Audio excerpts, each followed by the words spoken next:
ನನಗೆ ಪಾಠವನ್ನು ಹೇಳಿಕೊಟ್ಟಂತಹ ಹಾಗೂ ನನಗೆ ವಿದ್ಯೆಯನ್ನು ಕಲಿಸಿದಂತಹ ಹಾಗೂ ನನ್ನ ಎಲ್ಲ ಪ್ರೀತಿಯ ಹಾಗೂ ಗುರುಗಳಿಗೂ ಹಾಗೂ ನನ್ನ ತಂದೆ ತಾಯಿಗೂ ಸಹ ನಾನು ಚಿರಋಣಿಯಾಗಿರುತ್ತೇನೆ. ಪ್ರತಿಯೊಬ್ಬರಿಗೂ ಸಹ ಶಿಕ್ಷಕರ ದಿನಾಚರಣೆಯ ಹಬ್ಬದ ಹಾರ್ದಿಕ ಶುಭಾಶಯಗಳು. ನನ್ನ ಪ್ರೀತಿಯ ವೀಕ್ಷಕ ದೇವರುಗಳಿಗೆ ಪ್ರತಿಯೊಬ್ಬರಿಗೂ ಸಹ ನನ್ನ ಪ್ರೀತಿಯ ನಮಸ್ಕಾರಗಳು. ವೀಕ್ಷಕರೇ, ಇಂದಿನ ಕಾಲದಲ್ಲಿ ಓದುತ್ತಿರುವ ನನ್ನ ಪ್ರೀತಿಯ ವಿದ್ಯಾರ್ಥಿಗಳು ಹಾಗೂ ವಿದ್ಯಾರ್ಥಿನಿಯರೆಲ್ಲರಿಗೂ ಸಹ ಒಂದು ಮನವಿ: ಪ್ರತಿಯೊಬ್ಬರನ್ನೂ ಸಹ ಗೌರವಿಸಿರಿ ಹಾಗೂ ಪ್ರತಿಯೊಬ್ಬರಿಗೂ ಸಹ ಗೌರವದಿಂದ ಮಾತನಾಡಿರಿ ಎಲ್ಲರೂ. ಏಕೆಂದರೆ ಶಿಕ್ಷಕರ ದಿನಾಚರಣೆಯಂದು ಪ್ರತಿಯೊಬ್ಬರೂ ಸಹ ಶಿಕ್ಷಕರನ್ನು ಗೌರವಿಸೋಣ.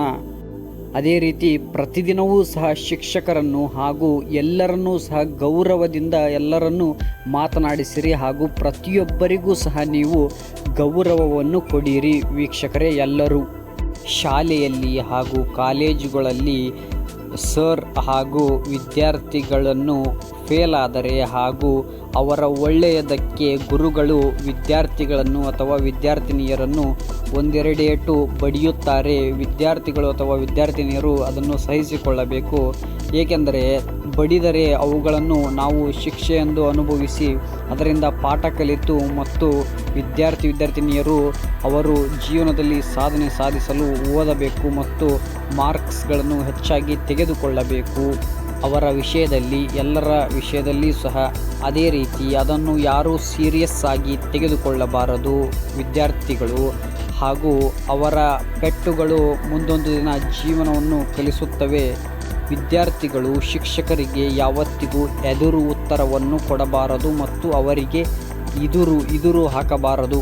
ಪ್ರತಿಯೊಬ್ಬ ಶಿಕ್ಷಕರು ವಿದ್ಯಾರ್ಥಿಗಳಿಗೂ ಹಾಗೂ ವಿದ್ಯಾರ್ಥಿಗಳಲ್ಲಿ ಏನು ಬಯಸುತ್ತಾರೆ ಎಂದರೆ ನಮ್ಮ ವಿದ್ಯಾರ್ಥಿಗಳು ನಮ್ಮ ವಿದ್ಯಾರ್ಥಿನಿಯರು ಚೆನ್ನಾಗಿ ಓದಿ ಒಳ್ಳೆಯ ನೌಕರಿಯನ್ನು ತೆಗೆದುಕೊಂಡು ಅವರು ಜೀವನದಲ್ಲಿ ಚೆನ್ನಾಗಿ ಬಾಳಬೇಕು ಹಾಗೂ ಸಾಧನೆ ಸಾಧಿಸಬೇಕು ಎಂಬುದೊಂದೇ ಅವರ ಇಚ್ಛೆ ಆಗಿರುತ್ತದೆ ಹಾಗೂ ಅವರಿಗೂ ಸಹ ಹೆಮ್ಮೆ ಆಗುತ್ತದೆ. ವೀಕ್ಷಕರೇ, ನೀವು ವಿದ್ಯಾರ್ಥಿಗಳಾಗಿದ್ದರೆ ಚೆನ್ನಾಗಿ ಓದಿ ಯಾವುದಾದರೂ ಒಂದು ಸಾಧನೆಯನ್ನು ಮಾಡಿದರೆ ಶಿಕ್ಷಕರಿಗೆ ಹೆಚ್ಚು ಗೌರವ ತಂದುಕೊಡುತ್ತದೆ ಮತ್ತು ಶಿಕ್ಷಕರನ್ನು ನೆನಪಿನಲ್ಲಿ ಇಟ್ಟುಕೊಳ್ಳುತ್ತೀರಿ. ನೀವು ಸಹ ಶಿಕ್ಷಕರು ಎಂದರೆ ಅಜ್ಞಾನದಿಂದ ಜ್ಞಾನದೆಡೆಗೆ ಕೊಂಡೊಯ್ಯುತ್ತಾರೆ ಶಿಕ್ಷಕರು.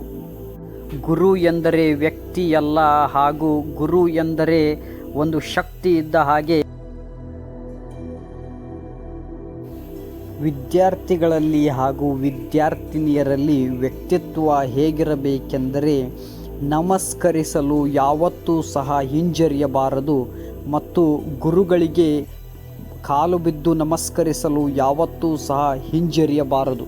ಏಕೆಂದರೆ ಅವುಗಳಿಗೆ ನಾವು ಯಾವತ್ತೂ ಸಹ ಅಸಹ್ಯ ಪಡೆದುಕೊಳ್ಳಬಾರದು. ಏಕೆಂದರೆ ಭಾರತದ ಸಂಸ್ಕೃತಿಯಾಗಿದೆ. ವೀಕ್ಷಕರೇ, ನೀವು ಯಾರೇ ಆಗಿರಿ, ಎಂತಹದೇ ವ್ಯಕ್ತಿಗಳಾಗಿರಿ, ನೀವು ಎಂತಹದೇ ದೊಡ್ಡ ಸ್ಥಾನದಲ್ಲಿರಿ, ನೀವು ನಿಮ್ಮ ತಂದೆ ತಾಯಿಗಳಿಗೆ ಹಾಗೂ ಶಿಕ್ಷಕರಿಗೆ ತಲೆ ಬಾಗಲೇಬೇಕು. ಏಕೆಂದರೆ ಅವರು ನಿಮ್ಮ ಬದುಕಿನ ಪುಸ್ತಕವನ್ನು ನಿಮಗೆ ಪರಿಚಯ ಮಾಡಿಸಿರುತ್ತಾರೆ.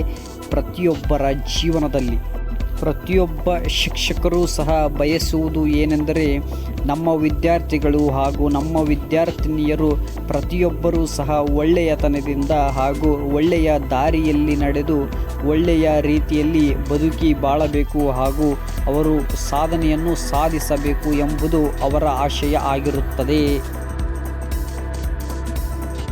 ನಮಸ್ಕಾರ ಮಾಡಲು ನಾವು ಯಾವುದೇ ರೀತಿಯಾದಂತಹ ಮುಜುಗರವನ್ನು ಪಟ್ಕೋಬಾರದು. ಏಕೆಂದರೆ ಯಾರಿಗೇ ಆದರೂ ಸಹ ನಮಸ್ಕಾರ ಎಂಬುದು ಭಾರತದ ಒಂದು ಸಾಂಸ್ಕೃತಿಕ ಕಲೆ ಆಗಿದೆ. ವೀಕ್ಷಕರೇ, ಮತ್ತು ವಿದ್ಯಾರ್ಥಿನಿಯರು ತಿಳಿದುಕೊಳ್ಳಬೇಕು, ಇಂದಿನ ಕಾಲದಲ್ಲಿ ನಮ್ಮ ವರ್ತನೆಯನ್ನು ಬೇರೆಯವರು ಸಹ ಹೊಗಳಿ ಹಾಡಬೇಕು. ಅಂತಹ ವರ್ತನೆ ವ್ಯಕ್ತಿತ್ವ ನಮ್ಮದಾಗಿರಬೇಕು. ರಾಮನಾಥ್ ಕೋವಿಂದ್ ಇವರು ಭಾರತದ ರಾಷ್ಟ್ರಪತಿ ಆಗಿದ್ದರೂ ಸಹ ಇವರು ಒಂದು ದಿನ ಅವರ ಶಿಕ್ಷಕರನ್ನು ಭೇಟಿ ಮಾಡಿ ಅವರ ಕಾಲಿಗೆ ಬಿದ್ದಿದ್ದಾರೆ ಮತ್ತು ಅವರಿಗೆ ನಮಸ್ಕರಿಸಿದ್ದಾರೆ. ಇಂತಹ ವ್ಯಕ್ತಿತ್ವವನ್ನು ಪ್ರತಿಯೊಬ್ಬರೂ ಸಹ ಜೀವನದಲ್ಲಿ ಅಳವಡಿಸಿಕೊಳ್ಳಬೇಕು. ಇಂದಿನ ಕಾಲದ ಕೆಲವೊಂದಿಷ್ಟು ಸೆಲೆಬ್ರಿಟಿಗಳನ್ನು ನಾನು ನೋಡಿದ್ದೇನೆ ಮತ್ತು ಕಾಲನ್ನು ನಮಸ್ಕಾರ ಮಾಡಲ್ಲ ಬಗ್ಗಿ ಮತ್ತು ನಮಸ್ಕಾರ ಮಾಡಲು ಸಹ ಹಿಂಜರಿಯುತ್ತಾರೆ. ಏಕೆಂದರೆ ಅವರಿಗೆ ತಿಳಿಯಬೇಕು, ಈ ಹಣ ಅಂತಸ್ತು ಎಂಬುದು ನಾವು ಜೀವನದಲ್ಲಿ ಎಂತಹದೇ ದೊಡ್ಡದಾದ ಸಾಧನೆಯನ್ನು ಮಾಡಿದರೂ ಸಹ ನಾವು ನಮ್ಮ ದಾರಿಯನ್ನು ಮರೆಯಬಾರದು ಮತ್ತು ನಮಗೆ ಕಲಿಸಿದಂತಹ ಗುರುಗಳನ್ನು ಸಹ ಯಾವತ್ತಿಗೂ ಮರೆಯಬಾರದು. ಭಾರತ ದೇಶದ ಅತ್ಯುತ್ತಮವಾದಂತಹ ದೊಡ್ಡ ಹುದ್ದೆ ರಾಷ್ಟ್ರಪತಿ ಹುದ್ದೆ ಆಗಿರುತ್ತದೆ.